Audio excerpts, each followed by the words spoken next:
Thank you thank you thank you thank you. बहुत हज़रात,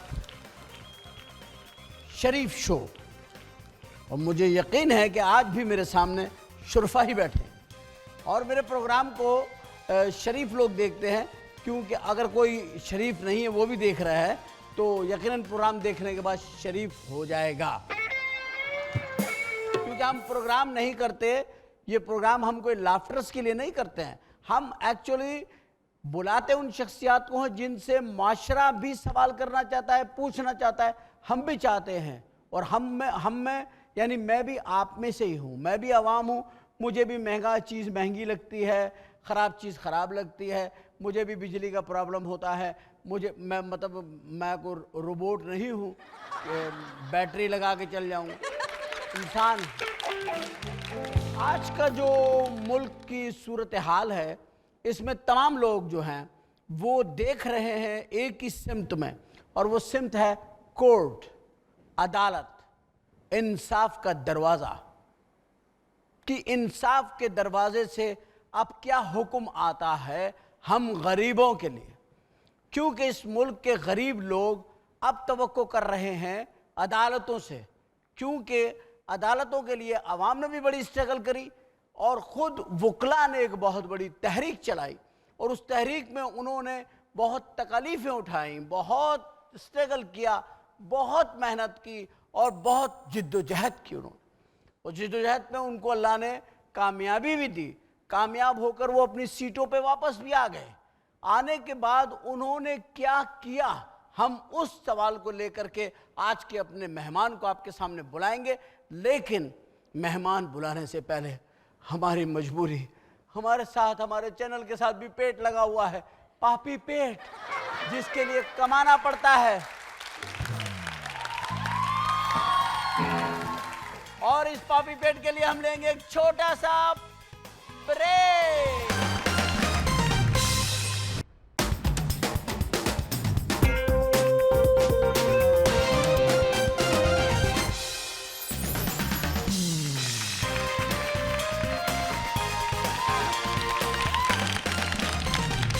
welcome back. रात हम वापस आ गए अपने उस मेहमान के साथ जिनसे मिलने का मुझे बेइंतहा शौक़ था। आज मेरा शौक़ पूरा हुआ, अल्लाह का एहसान है। जिससे मैंने दुनिया में मिलना चाहा, मेरे रब ने उनसे मुझे मिलाया। और ये शख्सियत इस सदी की एक ऐसी शख्सियत हैं जो कि मैं समझता हूँ कि एहतराम, इज़्ज़त, सच्चाई, मेहनत, सब्र, लगन, इंसाफ, ये सारी चीज़ें इनकी शख्सियत में नज़र भी आती हैं, मिलती भी हैं और हैं भी। मैं चाहूँगा इस्तकबाल मेरे मौजूद मेहमान का जो हमारे प्रोग्राम में तशरीफ़ लाए हैं, जिनका मैं उनसे ख़ुद भी शुक्रिया अदा कर चुका हूँ, आपके सामने भी शुक्रिया अदा करता हूँ, और चाहता हूँ कि उनका इस्तकबाल, उनकी मोहब्बत और प्यार, तो आपकी भरपूर तालियों में ख़वातीन हज़रात इस्तकबाल कीजिए हमारी अदालतों के दूल्हा और कामयाबी का एक कलम बरदार और सच का अलम लेके चलने वाले और हक की बात करने वाले, जाबिर लोगों के सामने डट जाने वाले, जालिमों से मुकाबला करने वाले, आपकी भरपूर तालियों में सुप्रीम कोर्ट बार काउंसिल के सदर हैं जनाब मोहतरम अली अहमद कुर्द साहब।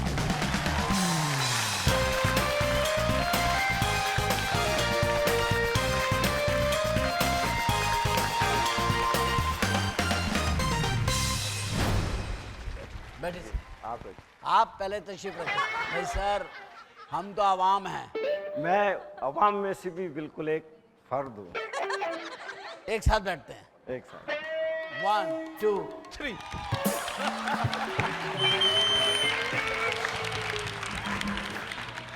कुर्द साहब, मैं दिल की गहराइयों से, यानी मैं ऐसा शख्स हूँ कि मैंने ज़िंदगी में अगर किसी की इज्जत की है तो सच की है, और बेइज्जती की है तो उसमें कभी लेट नहीं हुआ। आपकी तरह का आदमी, मुझसे अच्छे हैं आप। आपकी तरह का आदमी हूँ, मुझसे बहुत अच्छे हैं आप। नहीं, मैं सर आपके सामने जर्रा हूँ। आपने यकीन कीजिए लोगों के, पाकिस्तान के ही नहीं बल्कि दुनिया के लोगों के दिल जीते हैं। फिल्मों में आने वाले हीरो लड़ाई भी नकली, मुख्तलिफ चीज़ें नकली, मगर आप एक असली हीरो हैं पाकिस्तान में। ये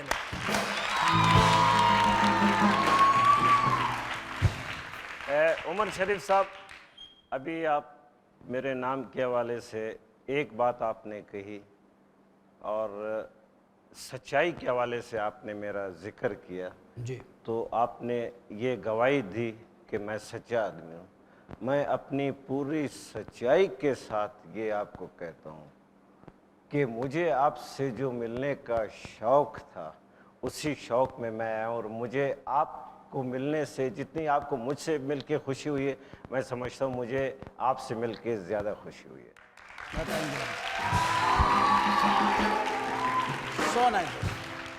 सोना शफी, बड़ी मेहरबानी। कुर्द साहब, आपने इतनी मेहनत की, जो हमने देखा, जो हम देखते रहे हैं टेलीविज़न के ऊपर, आप बिलीव करें सबसे ज़्यादा मैंने आपके प्रोग्राम देखे कि और वो जलसे पूरे पूरे सुने जिसमें आप होते थे, क्योंकि मैं समझता हूं कि उस तहरीक में यकीनी तौर पे एतजाज हसन बड़े शामिल थे, मुनीर मलिक साहब बहुत शामिल थे, हामिद खान साहब बहुत आगे थे, खुद चीफ साहब जो हैं इफ्तिखार मोहम्मद चौधरी साहब शामिल थे, सब लोग थे। लेकिन जलसा जो था ना, दूल्हा आप होते थे, सलामी आप वसूल करते थे, दूल्हा आप थे। सर, आपने, आपके मैं आदतों बताऊं, आपने इतने लॉन्ग मार्च किए हैं, इतने लॉन्ग मार्च किए कि मुझे पता चला कि जब ये प्रोग्राम तरतीब दे रहे थे तो उन्होंने कहा जी टिकट आपको भिजवाने का, तो आपने कहा मुझे टिकट ना भेजें, मैं छोटा सा लॉन्ग मार्च करके आ जाऊंगा।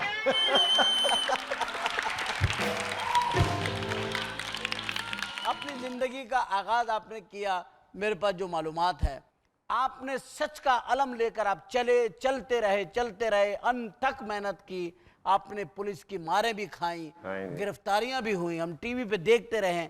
एक जगह में कुछ लोग आपको उठा के भागे थे, वो क्या, कहाँ लेके गए थे आपको? पीछे जो सावधान है, जब उठा कर कहाँ ले जाते हैं? नहीं, उन्होंने कहा कोई रिफ्रेशमेंट वगैरह के लिए लेके एक टूटी फूटी चारपाई थी, उस पे जाके मैं लेट गया। मैंने कहा अभी जो होता है देखा जाएगा। मतलब चारपाई थी वहां पे? चारपाई, सिर्फ चारपाई। वो भी उन्होंने अपने लेटने के लिए रखी थी। मैंने जाके कब्जा कर लिया। मैं क्या आपने कहा भाई मैं यहाँ रहूंगा, मैं यहाँ रहूंगा।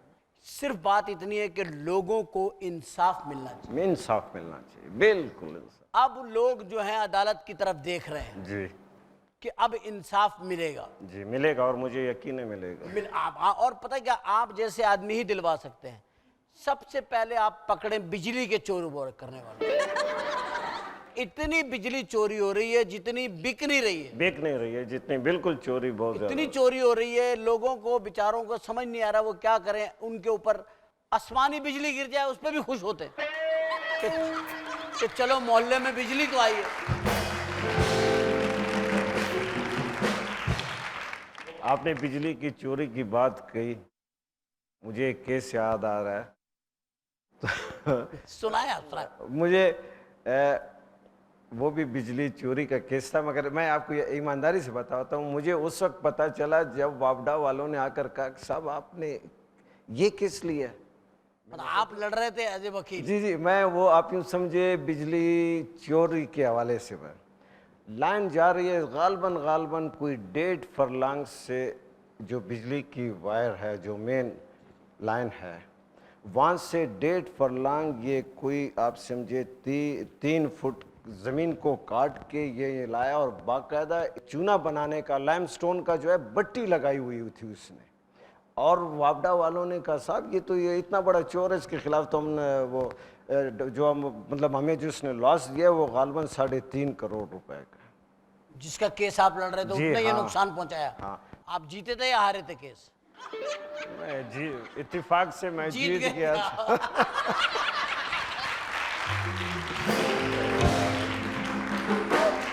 लेकिन मैं जिस अली अहमद कुर्द को मैंने देखा है स्क्रीन के ऊपर, जो बयानात मैंने आपके पढ़े, अगर आपको पहले पता चल जाता आप कभी ये केस नहीं लेते।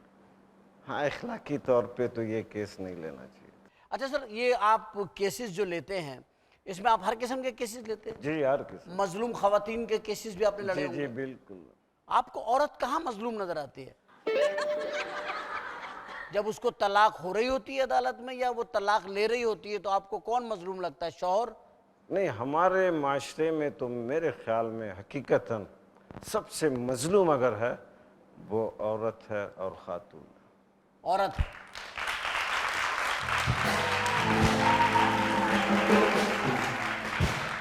लेकिन सर आप पूरी हिस्ट्री उठा के देखें इंसान की, जिस आदमी ने जो भी काम किया है वो किया औरत को खुश करने के लिए है। जी बिल्कुल। ठीक है नहीं?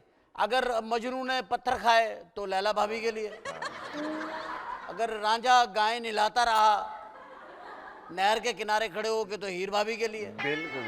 हाँ जी, उसने माहीवाल ने अपने गोश्त के कबाब खिला दिए सोनी को। जी जी ये इससे का तो मतलब चल रहा था औरतें कोई आदमखोर टाइप की चीजें हैं, कबाब भी खा गई उनके लिए। आदमी जिंदगी में बड़ा होता है, जब नौजवान होता है तो कहता है कि माँ मैं बड़ा हो जाऊंगा ना तेरे लिए बहुत पैसे कमाऊंगा माँ। जब माँ को पैसे कमा के देने लगता है तो फिर कोई दफ्तर में कहीं कहीं मिल जाती है, फिर उससे कहते हैं तुम्हारे लिए सपनों का महल बनाऊंगा, तुम्हें रानी बना के रखूंगा, तुम्हें ये करूँ। उसके बाद जब बूढ़ा हो जाता है तो फिर हज करने चला जाता है, वो भी बीवी से कहता है तुम्हें उम्रा कराऊंगा। सारे सारे काम वो औरत के लिए ही कर रहा होता है। फिर ये औरत मजलूम कहाँ से है, मुझे बताया आप। औरत की मजलूमियत अपनी जगह पे वो एक हकीकत है, मगर कहते हैं ना कि तस्वुर कायनात में सबसे खूबसूरत रंग भी तो औरत ही है, तो इसीलिए जितना होता है वो भी बराबर। उस रंग पे खर्चा करें, जितना हो सकता है वो रंग जो है वो अपनी जिंदगी में भरें। और बात में रात लम्हे भर के लिए मैं आपको बता दूं कि जो चैनल चला रहे हैं वो आदमी भी हैं, इंसान भी हैं, उनके साथ पेट भी है, उसमें रोटी भी चाहिए, और रोटी के लिए इश्तिहार चलाने पड़ते हैं दुनिया वालों। इश्तिहार चला के अभी आते हैं, क्योंकि इश्तिहार चलेगा तो चैनल चलेगा। वापस आते हैं।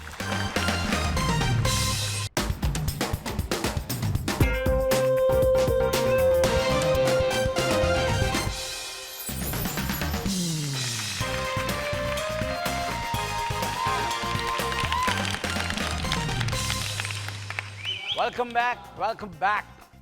वापस आ गए साथ खैरियत के। इस जमाने में आदमी साथ खैरियत के अपने घर वापस आ जाए बहुत बड़ी बात है,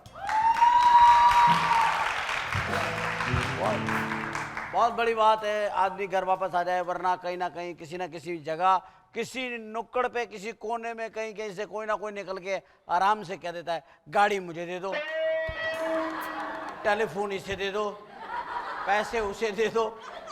वो पहले से उन्होंने अपना ऐसा बकरा किया होता है, और आदमी सब कुछ चीज़ें दे करके रिक्शा को आवाज़ देता है, रिक्शा, और फिर अपने घर चला जाता है बेचारा। सर आपका जब अंदाज गुफ्तगू मैंने देखा, जिस तरह जोश वलवले से आप तकरीर करते हैं, तो मैं तो दौरान तकरीर, जब आप तकरीर कर रहे हैं, मैं आप पे पढ़ पढ़ के फूंकता रहता है। उसकी वजह क्या थी? उसकी वजह ये थी कि मैं कहता या अल्लाह इनको हिम्मत और ताकत दे, क्योंकि मेरा भी काम बोलने का है। इतना जितनी स्पीड में आप बोलते हैं, ऐन मुमकिन है कभी मुंह में फेफड़ा ही आ जाए। मगर जब वो ऊपर वाला इंसान बनाता है और उससे जैसे काम लेने होते हैं, उसकी मशीनरी भी वैसी फिट हो जाती है। अब आपके एक्स्ट्रा ऑर्डिनरी फेफड़े हैं। किसी पहलवान को बोलो ना कि इतनी स्पीड से इतनी देर तक विदाउट गैप, किसी पॉज के बगैर आप कंटिन्यूसली बोल के पंच लाइन पे ला करके आप जो उसकी आपका पंच होता था वो फिर लगता था दिमाग में। और अच्छे भले बोलते हुए लोग खामोश, जो टीवी देख रहे होते थे, मैं टीवी देख रहा था, मैं अपने बच्चे से कहता था भाई तो खामोश खामोश, एक मिनट चुप कर जा। यह हकीकत बात। तो वो जो एक जोश खरोश आपका जब मैंने देखा, मैं एक जमाने में जब मोहम्मद अली साहब फिल्मों में होते थे, जी जी, मोहम्मद अली भाई जब फिल्मों में बोलते थे जज साहब, मुझे मेरे 25 साल वापस कर दीजिए।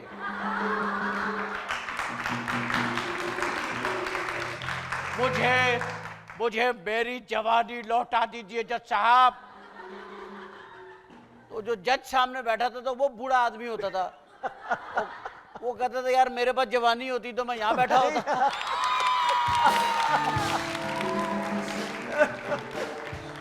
अगर कोई अब आपको कहे कि मुझे 25 साल लौटा दो, तो आप और मैं तो यही सोचने पे बैठ जाएंगे ना कि अभी हमारे पास 25 साल हैं भी कि नहीं।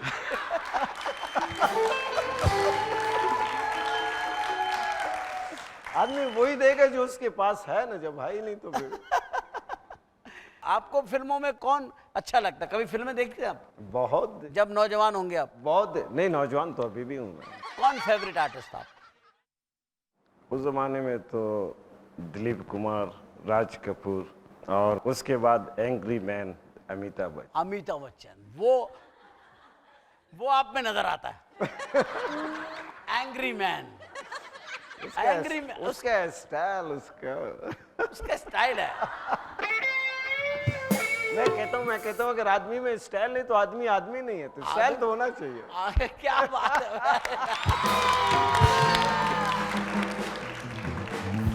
और आपका क्लिक भी स्टाइल क्लिक हुआ है आपका। आपने स्टाइल ही दिया है लोगों को एक, कि यार ये एक अंदाज है, क्या बात है। और वो बालों का आपका झटकना, क्या बात है। वो झटकने में ऐसा लगता था देखी जाएगी, कोई क्या कर लेगा मेरा, देख लूंगा। ये एक झटकने में भी 3-4 आप मैसेज देते थे। जी जी। बालों के जरिए भी, मतलब आपने बालों तक से काम लिया उस तहरीक में। बुकला तहरीक में बालों तक ने एक पार्ट प्ले किया। आपकी जो फिटनेस है, जितने एक्टिव आप हैं, जो सड़कों पे आप पैदल चले हैं। जी बहुत चला, और इतने पैदल चले हैं, बहुत चला, इतने पैदल चले। कराची शहर में मैं बहुत फिरा हूँ, मगर अब नहीं फिर सकते। अब आपके चाहने वाले इतने हैं, अब तो लोग आपको कंधों पे बिठा के फिराते हैं। वो तो आप अपनी टांगों पे चलते थे, अब तो आप कंधों पे चलते हैं। अल्लाह ने ऐसा रुतबा आपका बुलंद फरमाया मेरे रब ने। और ये मगर एक जमाने में आप बहुत चले होंगे, जाहिर है। ये जो मैं बहुत चला, बहुत इतने चले हैं आप, मीलों के हिसाब से चला, बहुत चले हैं आप। और इस तहरीक में तो बहुत चले हैं। सुबह सुबह उठ जाते हैं या देर से उठते हैं आप? गरीब आदमी सुबह उठ के तैयार होके जाना पड़ता है। मैं तो पैसे वाला आदमी हूँ नहीं कि 11-12। गरीब आदमी क्या इस तरह के गरीब है आपके को उठा?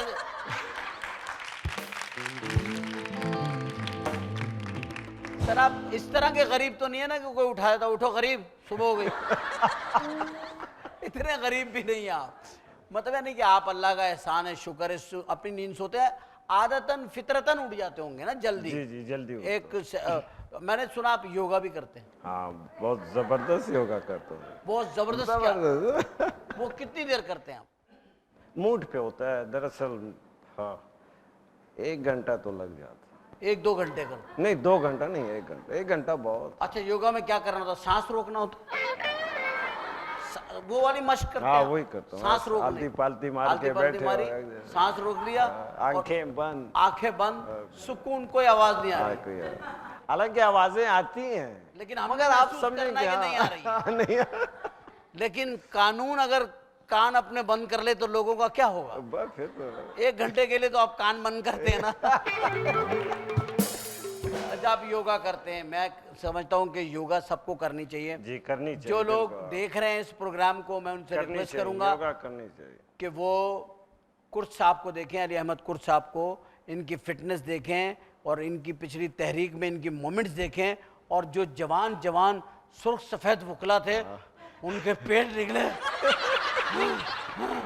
और उनसे भागा नहीं जा रहा जब लाठी चार्ज हुई है। उसके लिए भी आपकी बॉडी ठीक है। मैं एकदम लाठी चार्ज हो तो एकदम आप भाग भी सकते हैं। जी जी बिल्कुल। मैं एक बात तो मैंने वो स्टाइल वाली बात की, एक बात मैं और भी कहता हूँ। जी जी। अगर आदमी स्मार्ट नहीं है और अगर आदमी हैंडसम नहीं है तो जितना भी लखपति करोड़पति हो सारा बेकार, सारा बेकार है। पतलून ही नहीं टिक रही तो।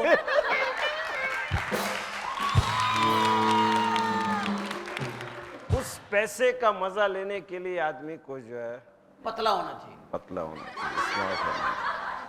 जिंदगी का मजा पतले होने में है, पतले, मोटापे में नहीं। मोटापे में नहीं है। हाँ, आपने देखे होंगे बड़े एहतराम के साथ, और हमारी आपकी दुआ होगी, जो जितना भी मोटा आदमी है उसकी तो लाजमन ख्वाहिश होगी कि वो भी, आपने देखो इतने बड़े बड़े पेट वाले लोग। सर खुद ही यहाँ बैठे में पेट वहां रखा हुआ है। कसम से।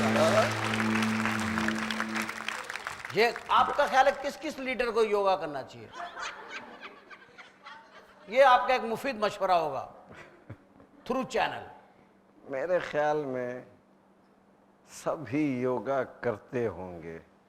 देखें, आपको अगर मैंने जैसे कहा या आप के योगा से आदमी को सुकून मिलता है, तो सुकून बजाते खुद एक सुरूर का नाम है, एक नशे का नाम है।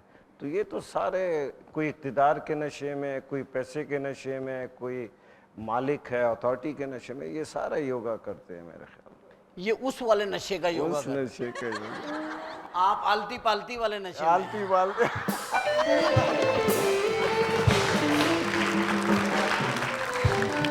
आलती पालती का नशा ऐसा नशा है कि ये नौकर को भेज के मंगाया भी नहीं जाता कि यार जाओ दुकान ना बंद हो जाए, 2 आलती पालती ले आओ। तो आलती पालती है, और जरा अखबार में लपेट के लाना, किसी को पता ना चले। देख नहीं ले कोई। और बर्फ अंदर रख कमरे में रख देना और 3 गिलास रख देना, क्योंकि मेरे 3 दोस्त और आ रहे हैं योगा करने के लिए।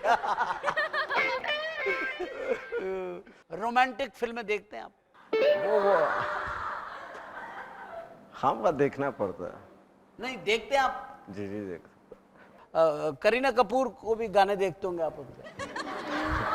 नहीं देखते? नहीं देखें, मैंने पहले भी कहा और मैं आज भी कहता हूँ, मैं समझता हूँ हेलन ऑफ ट्राय वाली हेलन, जो तारीख में खूबसूरती का जिक्र कहते हैं, जिसके बारे में है the face that launch 1000 ships, और princess of people's lady Diana, क्या? और मधुबाला। मधुबाला। बस। मैंने एक चेहरे पे शेर लिखा था कि मुझे मधुबाला का चेहरा वही लगता है कि तेरा चेहरा तेरी जुल्फों से यूं निकले, तेरा चेहरा तेरी जुल्फों से यूं निकले, 1000 उलझनों का जैसे कोई हल निकले।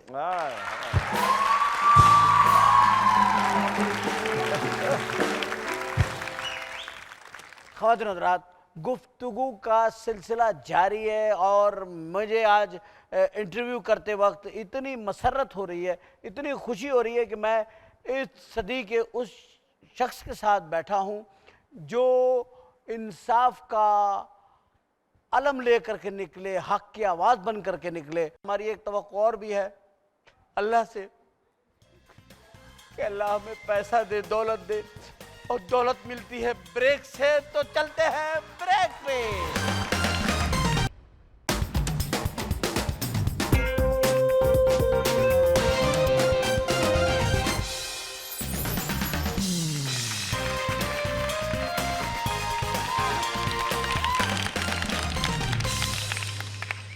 हाँ, वेलकम बैक।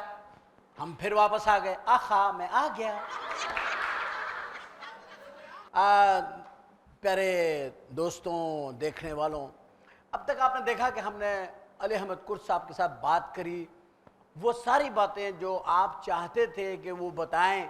और अब हम जिस अपने मेहमान को बुला रहे हैं वो हमारे मेहमान, ख़ास तौर पर तो उन्होंने अपनी ज़िंदगी का एक तवील अरसा जो है हकूक़ नस्वां, जो तहरीक नस्वां है, औरतों के हुकूक की पामाली ना हो, इसकी बहाली हो, इसको किस तरीके से बयान किया जाए, उन्होंने इसमें मुनासिब जो ज़्यादा समझा वो उन्होंने समझा थिएटर में उन्होंने उसको थिएट्रिकल स्टाइल से और डांसिंग स्टाइल से बहुत सारे प्रॉब्लम्स ख़वातीन के बताए। उसमें वो अप्रिशिएट भी हुए, किया गया, उन्हें अवार्ड्स भी लिए उन्होंने। और मैं चाहता हूँ कि जब वो तशरीफ़ लाएँ, हम ज़िंदगी में एक दूसरे को सिर्फ हिचकिचाते हैं तो एक बात से कि हम एक दूसरे को कहीं इज्जत ना दे दें। अरे नहीं, हमें हमेशा अपने आने वाले मेहमानों को उनका खड़े होकर इस्तकबाल करना चाहिए। उन लोगों का जो सोसाइटी के लिए, माशरे के लिए, इंसानों के लिए काम करते हैं वो बड़े काबिल एहतराम होते हैं। आपकी भरपूर तालियों में, काबिल एहतराम तालियों में मैं ज़हमत दूंगा मोहतरमा शीमा किरमानी।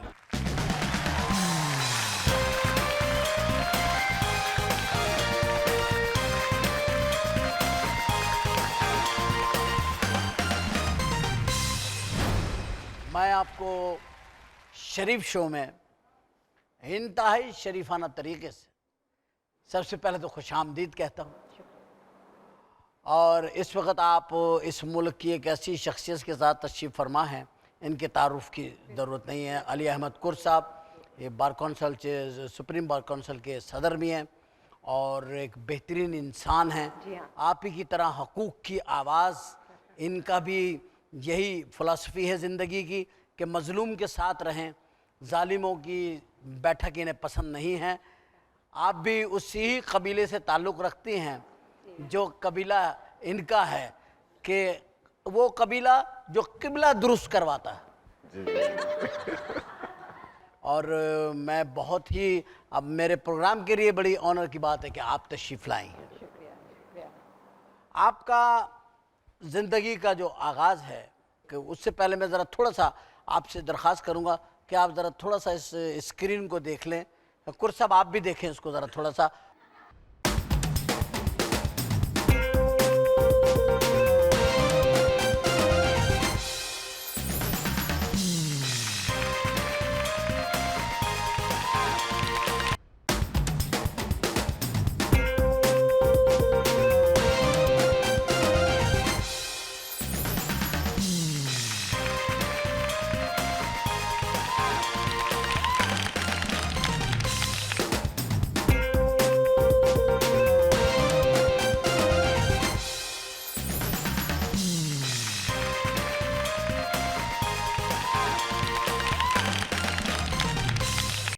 ये इस पैकेज का मतलब था कि एक जगह पर एक क्लासिकल कथक स्टाइल डांस हो रहा है जो अपने अंदर एक महज़्ज़ब अंदाज लिए हुए है।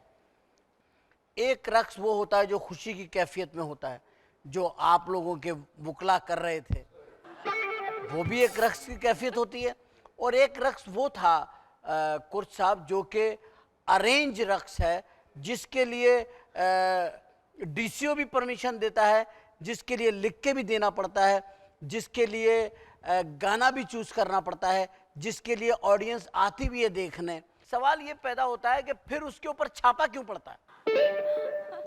मेरा सवाल ये नहीं है। नहीं, मैं बताऊं कि एक तो हमारी सोसाइटी बहुत ही हिपोक्रिटिकल सोसाइटी है, डबल स्टैंडर्ड्स वाली सोसाइटी है। देखिए, मर्द जो इस किस्म की चीज़ों को चलाते हैं, आपको तो मालूम है, मतलब प्रोस्टिट्यूशन नहीं होता हमारे सोसाइटी, तो होता है, तो कितने लोग उसको सपोर्ट करते हैं। मतलब ब्यूरोक्रेसी में भी लोग होते हैं जो इस चीज़ को सपोर्ट करते हैं, पुलिस फोर्स में भी वो लोग होते हैं जो सपोर्ट करते हैं, और बिजनेस क्लास में भी होते हैं सपोर्ट करते हैं। और सामने जब वो आते हैं तो आपसे मजहब की बात कर रहे हो। जी, मैं वही कह रहा हूँ कि मैंने अभी एक टीवी के ऊपर एक न्यूज़ देखी थी, ब्रेकिंग न्यूज़ थी कि जी वो लाहौर के एक थिएटर पे छापा पड़ गया और रक्कासाएं गिरफ्तार हो गई। बिल्कुल। तमाशबीन एक भी गिरफ्तार नहीं हुआ, हॉल का मैनेजर मालिक गिरफ्तार नहीं हुआ, प्रोड्यूसर गिरफ्तार नहीं हुआ। तो इन बिचारी दो मजलूम औरतों का क्या कसूर था कि उन्हें ला करके उनकी इतनी तजलील की गई स्क्रीन के ऊपर। वो तो सिर्फ अपने एज अ जॉब कर रही, वो तो जॉब कर रही थी। तो ये हमारी डबल हिपोक्रेसी, हमारी सोसाइटी का जो डिजेनरेशन है वो यही है। वो ये। इसमें एक चीज़ और मैं बताऊँ आपको कि लॉ जो है, क्योंकि कुर्द साहब बैठे हुए, 1979-1980 में एक लॉ आया कि जिसके तहत कोई भी औरत स्टेज पे डांस करने के लिए किसी भी किस्म का रक्स हो, क्लासिकल या कोई भी, मतलब घुंघरू पहन कर रक्स करना जिसे कहते हैं, तो अब हम तो क्लासिकल रक्स करते हैं, हम घुंघरू पहन के ही करते हैं ना। सही बात। ये 1980 में आपके जनरल ज़ियाउल हक साहब ने ये लॉ लाया कि कोई भी फीमेल घुंघरू पहनकर स्टेज पे रक्स नहीं कर सकती, उस इजाजत नहीं। फीमेल घुंघरू नहीं पहने, बैन। तो फिर घुंघरू बनना ही बंद हो जाता है उस जमाने में तो। नहीं, मगर क्यों घुंघरू नहीं बंद होता? जी। क्योंकि वही लोग जो ये लॉ लाए वो घरों में बैठ के मुजरा देते हैं। मुजरा देते हैं। ओ घर में बैठ के देख, घर में बैठ के, अपने घर में बैठ के, अपने घर में बैठ के देख लेते हैं, दूसरे लोगों को मुजरा। देखने नहीं देते। और मुजरा नहीं, और मुजरा मुजरा मुजरा मुजरा और क्लासिकल रक्स में फर्क है फर्क है। मैं मुजरे की बात कर रहा जी। हूं, मुजरा। कुर साहब आप क्या कहेंगे, ये जो मैंने अभी आपसे कहा कि ये तो बेचारियां 2 डांसरें पकड़ी गई, ये किस लिए गिरफ्तार हुई? अगर वो आदमी ने क्यों गिरफ्तार नहीं हुआ जिसने इनका रक्स करवाया, जो उसका मैनेजर है स्टेज का, जो प्रोड्यूसर है ड्रामे का, वो उन बिचारियों को आगे टेप लगा के तो पीछे से चला गया वो। क्योंकि वो उसने पैसे खिलाए, उसने जो पकड़ने वाले हैं थे उनको पैसे खिलाए, उनसे कनेक्शंस बनाए। वो बेचारियां रो रही थी टेलीविजन पे, मुझे बहुत तरस आया खुदा। वो रो रही थी टेलीविजन पे, वो रो रही थी कि जी ये जो आपने हमारे साथ कर रहे हैं, हमारा इसमें क्या कसूर है? बिल्कुल वो सच सच है। है। कहते हैं किसी जब तक आप बड़े मगरमच्छ पे हाथ नहीं डालेंगे तो मामला सुधरेगा नहीं। तो बड़े मगरमच्छ जो हैं वही जो ऑडियंस है वहाँ बैठे होते हैं, तो उनमें से अगर 2 को भी पकड़ लेते तो मेरे ख्याल ये जो 2 खातून रकासाएँ थी, कम से कम ये रो नहीं रही होती, ये कहते हैं कि ठीक है असल आदमी ये है, बहरहाल हमें भी इनके साथ अगर पकड़ा गया तो ठीक है। अच्छा, आप क्या समझती है इस पाकिस्तान की सोसाइटी, जो हमारी सोसाइटी है जिसे मर्दों की सोसाइटी कहा जाता है, ये मर्दों की सोसाइटी में आप क्या समझते हैं कि औरत जो है वो कंफर्टेबल नहीं है आपके ख्याल में? अरे कैसी बात कर रहे हैं आप? अब मैं सड़क पे निकलूं तो क्या होगा आपको पता? कितने लोग बदतमीजियां करेंगे, कितने लोग रास्ता रोकेंगे, कितने लोग छेड़ेंगे। यहाँ तो हो रहा ये है। कंफर्टेबल कैसे हो सकता है? सर इसका नोटिस लें, ये आप कोई ऐसा कानून तो निकालें। नोटिस लें। आप ये जो प्रोग्राम कर रहे हैं इसमें आप इस तरह की चीजें सामने लाइए कि ये देखिए ना कि क्या हो रहा है। मैं इसीलिए आपसे ये बात कर रहा हूँ ना, बिल्कुल, कि बिल्कुल। अगर कोई औरत गुजर के जा रही है, और फिर बस में क्या होता है, और फिर मतलब बस में तो ये लोग बस में ही नहीं रहते, बिल्कुल सही कहा। और वैगनों में तो अल्लाह की रहमत है। और लिखा हुआ होता है गाड़ियों में, मैंने कई गाड़ियों में देखा लिखा हुआ, हर किस्म की ट्रांसपोर्ट पे हमने ट्रैवलिंग किया है, कि लिखा हुआ होता है कि जिस्म का कोई हिस्सा बाहर ना निकाले। अरे भाई अल्लाह के बंदो, कौन निकालेगा इस मुल्क में? आदमी हाथ बाहर निकाले तो अंगूठी उतार लेते हैं। खुदा के बंदे, खवातीन के लिए तो आप ऐसा करें। हकीकत बात है, मुझे खुद बड़ी उलझन होती है कि मैं हर एक से पूछता हूँ। आपसे मैं इसलिए पूछा हूँ क्योंकि आप एक एनजीओ को वो कर रही हैं और आप इतनी प्रॉब्लम्स जानती होंगी, हम सबसे ज़्यादा जानती होंगी आप प्रॉब्लम। औरतें पाकिस्तान में सबसे ज़्यादा किस प्रॉब्लम को फेस कर रही हैं इस वक्त? बहुत ज़्यादा है, बहुत प्रॉब्लम्स हैं। देखिए औरतों का सबसे पहला प्रॉब्लम मैं समझती हूँ ये है कि लड़कियों को पढ़ने की तरफ नहीं भेजा जाता। हमेशा घरों में बेटे को पढ़ने को ज़्यादा अहमियत देते हैं, बेटी को नहीं देते। सबसे पहली बात। उसके बाद लड़कियों की सेहत, औरतों की सेहत का मसला आप देखिए कि बहुत से इलाकों में तो अब तक अगर प्रेगनेंसी के दौरान डॉक्टर के पास जाने की ज़रूरत है तो नहीं ले जाते कि मर्द डॉक्टर को नहीं दिखाएंगे, तो वो औरत मर जाती है। ये भी एक प्रॉब्लम सही। इस तरह और फिर बचपन से ही मतलब आप देखें कि आमतौर से घरों में क्या होता है, बेटे को खाना गोश्त तो बेटी को देने की जरूरत नहीं है, वो अच्छे खाने जो है वो बेटे को चने की दाल तो एक डिस्क्रिमिनेशन है, शुरू से बचपन से है ये चीज। वाकई में मैंने देखी है कि लड़कियों को प्रेशराइज किया जाता है पूरे घर में और उनको वो नहीं करते। उसके अंदर बेशुमार सलाहियतें होती हैं, बिल्कुल कि होती वो हैं। मुख्तलिफ फील्ड में जाकर के बहुत कुछ कर सकती है, लेकिन हम सिर्फ उसे लड़की फीमेल होने की वजह से हम उसको वो लोड नहीं देते। ये नहीं, चीज़ हम उसको लोड देने की बात नहीं, हम उसको इंसान नहीं समझते। औरत को आगे नहीं बढ़ने दिया जा रहा। सबसे बड़ा मौजू जो इस वक्त यहाँ आ गया हमारा, औरतों के हुकूक की पमाली हो रही है। और हमारे हुकूक, चैनल के हुकूक किस में है? ब्रेक में। हम ब्रेक नहीं लेंगे, चैनल की आंखों में आंसू आ जाएंगे। चैनल की आंख में आंसू आएंगे तो हम सब की आंखों में आंसू आ जाएंगे, क्योंकि हमें चेक नहीं मिलेंगे। प्लीज हमारे हुकूक का तहफ़्फ़ुज़ करें और एक ब्रेक ले लेते हैं, उसके बाद आकर के हम फिर बात करते हैं इन तमाम मसाइल पे, और कानूनी इसके बारे में भी पूछते हैं कि कानून क्या कहता है और कानून क्या इसमें हेल्प कर सकता है।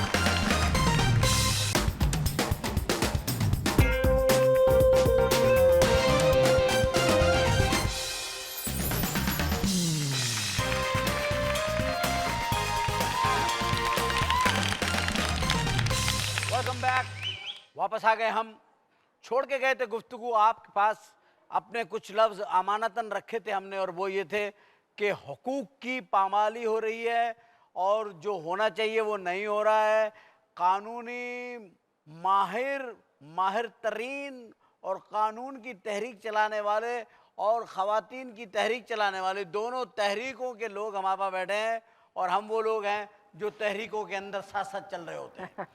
तो उसके साथ मैं आऊँगा दोबारा से वापस आऊँगा अपना शिमा किरमानी साहिबा की तरफ, और इतना पूछना चाहूँगा आपसे कि जो आपकी NGO है इसका नाम क्या है? तहरीक-ए-निस्वां।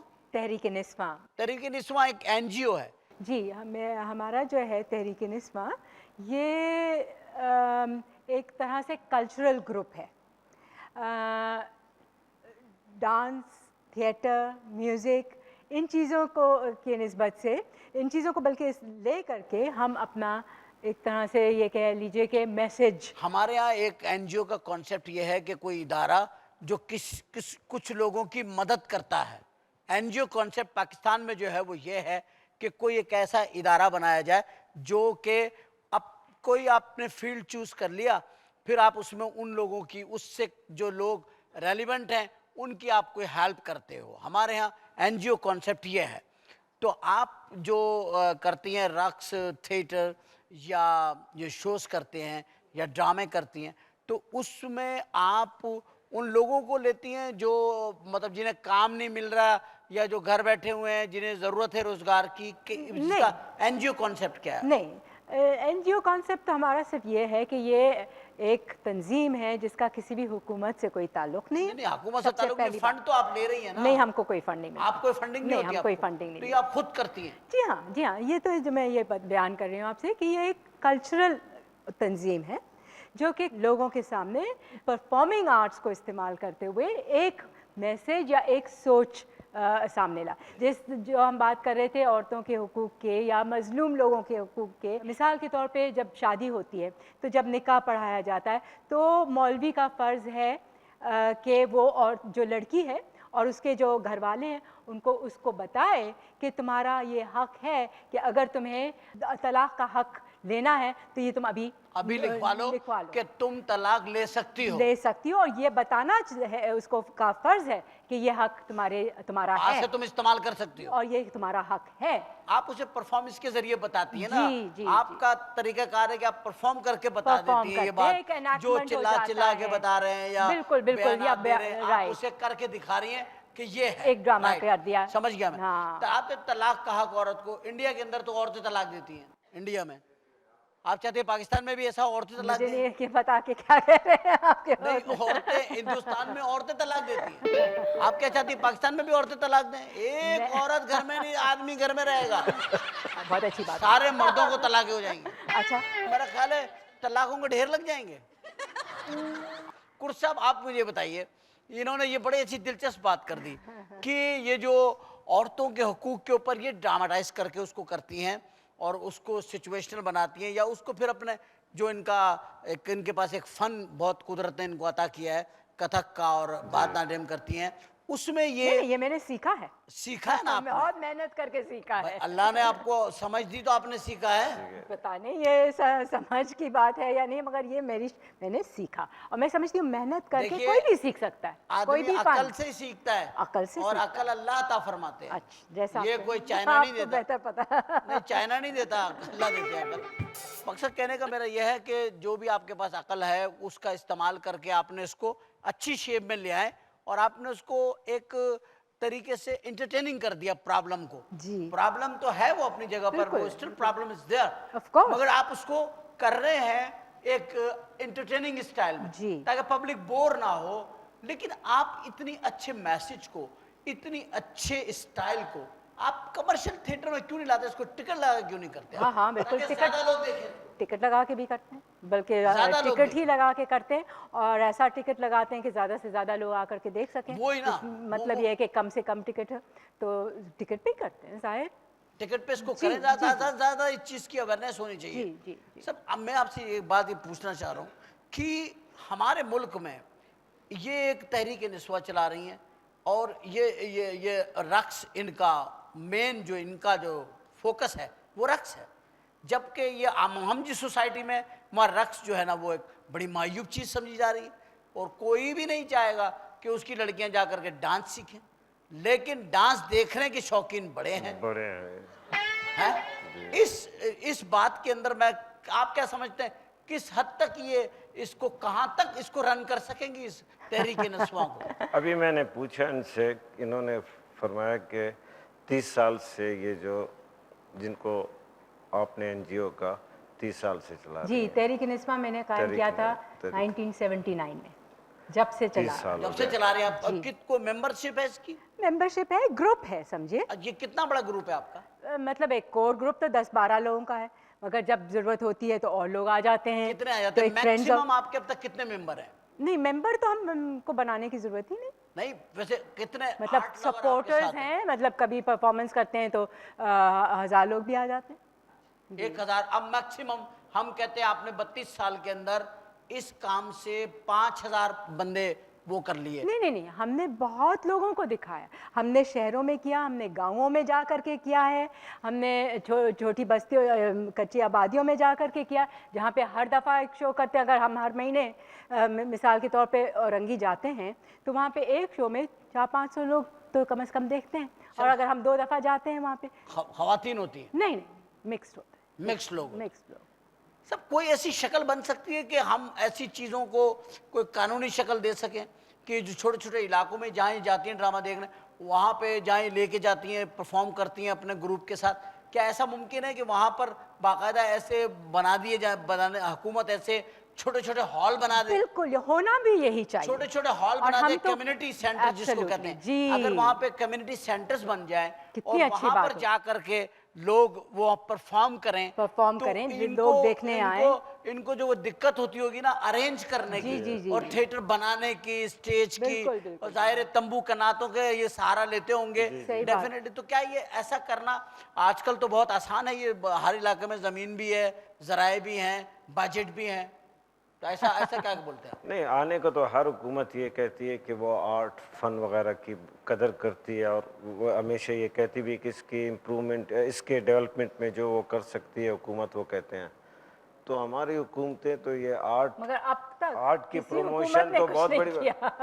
आर्ट की प्रमोशन तो बहुत बड़ी बात है। लोगों को बिजली नहीं दे सकती, लोगों को रोजगार नहीं दे सकती, लोगों को लॉ एंड ऑर्डर नहीं दे सकती, नहीं सर, लोगों को कोई अभी दहशतगर्द पकड़ा जाएगा ना तो उसको बिजली के शॉक लगाने के लिए बिजली फौरन बहुत आ जाएगी। बिजली मिल जाएगी। हाँ। मगर मैं ये कहना चाह रही थी कि ये जो है परफॉर्मिंग आर्ट, ये एक ऑल्टरनेट एजुकेशन सिस्टम है। सही। मतलब तालीम का एक जरिया है। जरिया है। जब जो इसके आदमी तहत लिख- बड़ा आप slow कितनी है। तालीम, नहीं, बड़ा नहीं slow तो है। स्लो, मगर थोड़ा सा है। बहुत ही लॉन्ग। नहीं, आप कह रहे, मैं आपके साथ एग्री करता हूँ, मतलब बहुत स्लो है। स्लो, आप ये बात सही कह रहे हैं, लेकिन इसमें उनकी बात भी सही है कि इससे वो जाहिल अनपढ़ लोग जो सिर्फ सुन सकते हैं, तो उनको सुनाना, और देख सकते हैं तो दिखाना। दिखा। और देखिए देखिए, इसके पढ़- जरिए आप न- इकदार, बहुत- जो वैल्यूज हैं उनको तब्दील कर सकते हैं। सही किया जा तो सकता है। ये जो बात हो रही है कि क्यों इस तरह का डिस्क्रिमिनेशन है, क्यों इस्तेसाल है औरत का, तो मर्द की सोच बदलने की बात है ना। हाँ, तो सही वो सोच आप इसी जरिए से बदल लेकिन ये औरतों का इस्तेसाल ये छोटे छोटे एरियो में ही हो रहा है। बड़े एरियो में तो औरतों ने इस्तेसाल करवा दिया, मर्दों की धमाल करवा दी। कमाल करवा दी। सर गलत नहीं कह रहा हूं मैं। नहीं, बिल्कुल सही जो है। पढ़ी लिखी औरत है जी। उसने उन सारी औरतों का बदला ले लिया है। एक पढ़ी लिखी औरत ने पूरे गांव की जाहिल औरतों का बदला ले लिया, मैं जो समझ रहा हूं। मगर हम औरतों की इस हकूक के अंदर हम तो साथ में शामिल हैं। मैं खुद अपने ड्रामों में लिखता हूं, हमेशा औरतों की बारे में बात करता हूं, हमेशा मर्दों के बारे में बात करता हूं, लेकिन मैं हमेशा अपने लोगों के, अपने कंपनी के फायदे की बात करता हूं।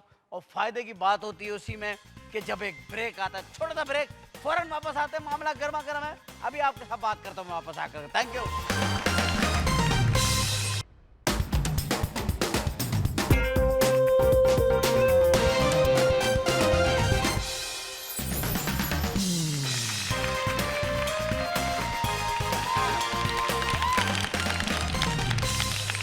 Welcome back. बहुत दिनों बाद हम आपको छोड़ के गए थे इस बात के ऊपर कि क्या हम लोगों को ऐसा नहीं करना चाहिए कि छोटे छोटे एरियाज में हम जाएं और वहाँ पर हम कम्युनिटी सेंटर्स बनाएं और उसके अंदर हम बहुत सारी बातें कर सकते हैं ताकि उसमें बहुत सारी चीज़ें पेश हों, और वही कम्युनिटी सेंटर में बहुत सारे गरीबों की बच्चों की शादियों के काम आ सकता है। वहाँ पे कोई इमरजेंसी हो जाए तो कुछ लोगों को ठहराया जा सकता है, और तो और इलाके की मीटिंगें वहाँ हो सकती है, माने कि बहुत मल्टीपर्पज़ के लिए उसका यूटिलाइजेशन हो सकती है। बात यह है जी कि हम हिंदुस्तान भी आप गए होंगे, जी गए हैं हिंदुस्तान? जी जी थिएटर किया वहाँ पे आपने? जी, अच्छा, और कौन कौन से ममालिक में गई हैं? तकरीबन पूरी दुनिया जा चुकी है, तकरीबन पूरी दुनिया गई हैं। सवाई जापान और अफ्रीका। मुझे पता था कि आपके जो मतलब पेरेंट्स हैं, जो फादर थे जी। वो आर्मी से ताल्लुक रखते थे। He was a brigadier.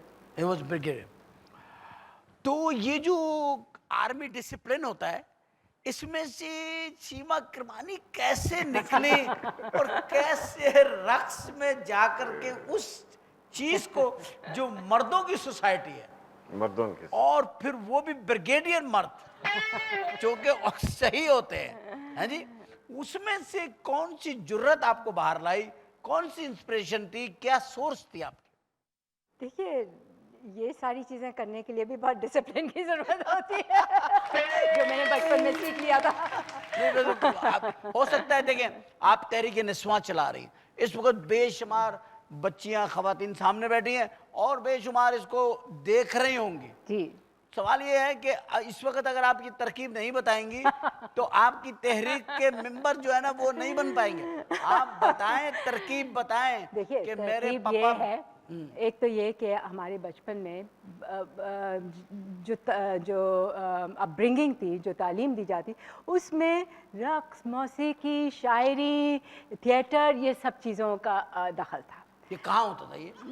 घरों में, अच्छा, घरों में। मतलब ये कि आप बचपन में हमको जब जैसे बर्थडे होती है ना, तो तोहफा क्या मिलता है? किताब पढ़ने के लिए। छुट्टियों में किताबें पढ़ो, छोटे छोटे उसमें से निकाल के कहानियाँ, ड्रामे बनाओ, एक दूसरों की जब पार्टी है तो उसमें एंटरटेनमेंट के लिए ये चीज़ें करो। इस तरह की इन चीजों से आप में ये तो चीज आई। क्रिएटिविटी जो है ना, इंसान बचपन में अगर हम बच्चों में डालें तो बहुत क्रिएटिविटी होती है बच्चों में, मगर हम लोग डालते नहीं। कहाँ, बच्चों को बिठा देते हैं टीवी के सामने, और उसमें क्या है कि सोचने का अमल नहीं रहता। टीवी के सामने तो सोच तो डेड हो जाती है ना। सही बात, मतलब वो तो आपको मतलब सुनना है। इमेजिनेशन जी, जो इमेजिनेशन है, वो किल हो जाता है। तख्लीक जो है ना, वो चीज़ें रुक जाती है। रुक जाती है। रुक तो जाती ये बहुत ज़रूरी तो ये है है। कि बच्चे को जब कोई बर्थडे हो तो किताब दें। पढ़ने की आदत डालें बचपन से। एक तो मैं आपसे ताज़ियत भी करना चाह रहा था माइकल जैक्सन के मरने की। अच्छा, मुझसे कहो। आपसे इसलिए कि आप ही के मतलब एक तरीके से आपसे रेलिवेंट है ना एक शोभा, वो भी एक आपसे भी बहुत है, आपसे भी है, आपसे भी। he was Performing not artist थे वो। actor, he was not actor, हाँ, he he was actually dancer singer। Okay. तो that's why मैं आपसे कह रहा हूँ अच्छा। अगर उनके लिए 2 मिनट की खामोशी कर ले आप तो अल्लाह ताला। और बड़ा मुश्किल सा मरहला हुआ, कुछ लोगों ने कहा जी वो मुसलमान हो गए थे, उसने कहा नहीं हुए थे। अगर हो गए थे तो मैंने कहा तो बहुत अच्छा काम किया, तो जिंदगी का बेहतरीन काम यही किया कि वो हो गए थे।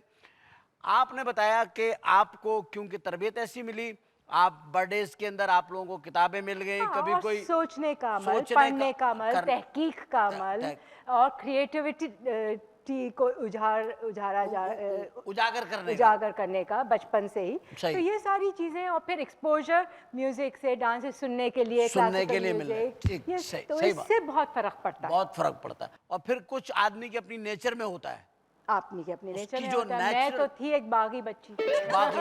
बचपन से। पहली बगावत क्या की थी? पहली बगावत याद होगी, सजा नहीं देंगे बराबर में बैठे में, आप सिर्फ बगावत बताएं आपकी। मेरी बहुत शुरू की बगावत ये थी कि भाई को क्यों सिर्फ पढ़ने भेजा जाए, बेटी को क्यों ना भेजा जाए पढ़ने के लिए। मतलब क्या था, आपके घर वाले आपको भेज नहीं रहे थे? घर वालों का ये कहना था कि हम एक ही को भेज सकते हैं, हम अफोर्ड एक ही को भेजना कर सकते हैं। मगर आर्मी में तो बहुत सारी चीजें नहीं, ये हुकूमत बहुत पहले बर्दाश्त की करती बात है, जब ऐसी आर्मी नहीं थी जैसे अभी है। ये बहुत शुरू की बात है। मेरे वालिद तो बहुत आर्मी के शुरू के दिनों की बात है। 65 में वो रिटायर हो 65 में वो रिटायर हो चुके थे। जंग के बाद। 65 से पहले वो रिटायर हो चुके ये अच्छा हुआ, जंग नहीं लड़ी हैं। उन्होंने। जंग में नहीं थे। अच्छा, अब ये बताइए कि आपने पहली बगावत ये की, आपने कहा भाई को भेज रहे, मुझे क्यों नहीं भेज रहे? हाँ ठीक है, फिर आपको भेजा। जी। फिर दूसरी बगावत आपने ये की कि आप मुझे बर्थडे पे जो है ना डांस कैसेट दे दें।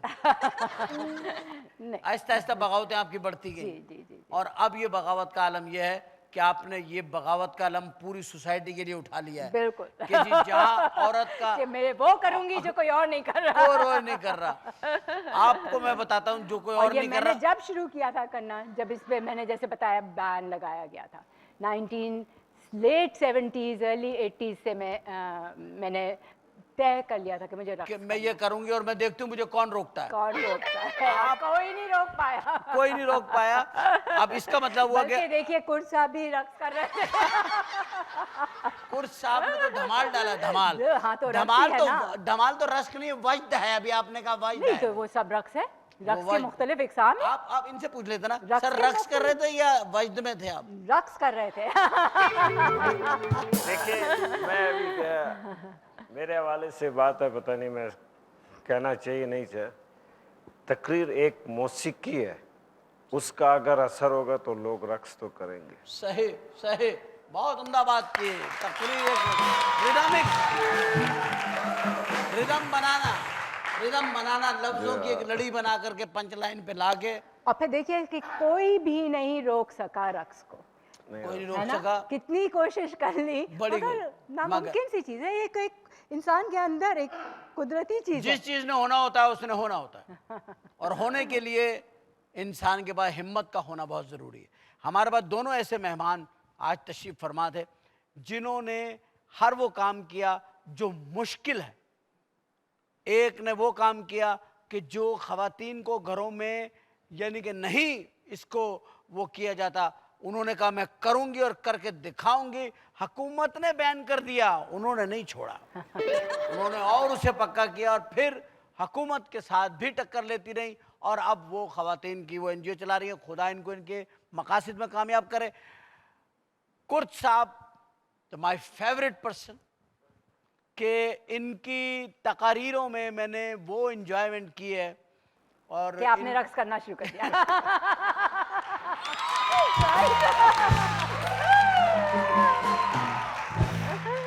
मैं रक्स की तरफ रागिब हो गया हूँ। Oh, wonderful. ये अच्छा हो गया, रागिब हो गया हूँ।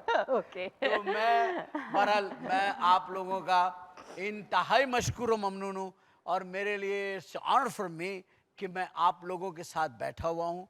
आप खुद एक ऐसी शख्सियत हैं जिन पर किताबें लिखी जा सकती हैं, और लोग वक्त आपको हमेशा याद रखेगा, क्योंकि आप वक्त से आगे जा कर के काम कर रहे हैं और वक्त के ख़िलाफ़ काम कर रहे हैं। आज हक़ की आवाज़ कहना बहुत मुश्किल बात है, आप कह रहे हैं। आज औरत के लिए आवाज़ उठाना, उसके लिए बात करना मुश्किल है, आप कर रही हैं। वक्त से हट के बात कर रहे हैं। वक्त आपको इंशाल्लाह याद रखेगा, और हम भी आपकी आमद वक्त को के आपकी साथ साथ मैं ये समझता हूँ आज का दिन, बहरहाल उमर शरीफ जो एक बहुत बड़ा फनकार है, उसके साथ जो हम आज बैठेंगे, बहरहाल ये दिन याद रहेगा लोगों को और हमें भी। Thank you sir, thank you so nice.